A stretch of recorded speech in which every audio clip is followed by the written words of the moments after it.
ભજન સત્સંગ કીર્તન બોલી અને આજ એમનું આ પવિત્ર આંગણું પવિત્ર કર્યું છે. ખૂબ ધન્યવાદ છે એ પરિવારને.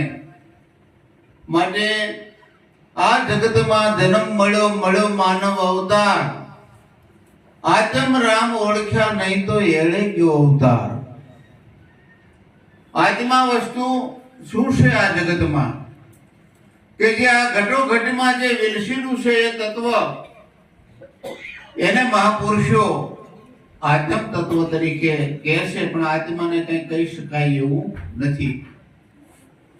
માટે એક શબ્દ ગુરુદેવ કા તાકા અનંત વિચાર થાકે મુનિજન પંડિત એનો વેદનો પામે પાર. ગુરુ મહારાજના એક એક શબ્દ એવા હોય છે, વેદ પણ એનો જવાબ ન આપે. નેતિ નેતિ જ્યાં વેદ પુકારે, વેદો પણ કહી દે કે આથી વિશેષ હું કઈ જાણતો નથી. એ વાત ગુરુ મહારાજ આપણને સમજાવે છે. માનવ જન્મ મળ્યો છે 84 લાખ કોળિયામાં ઉત્તમ.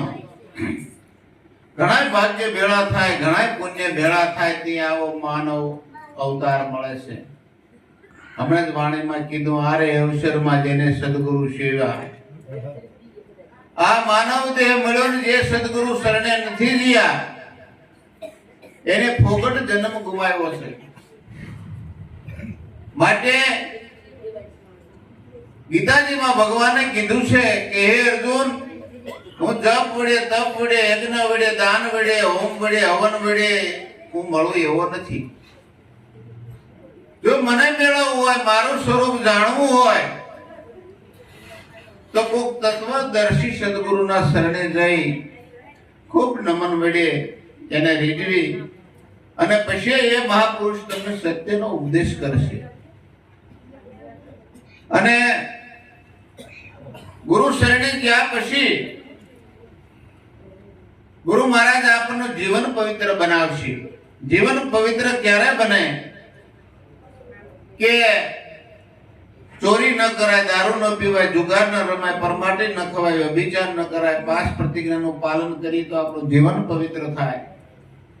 અને જીવન પવિત્ર થાય તો જ આપણે ઈશ્વર ઓળખવાના લાયક બની.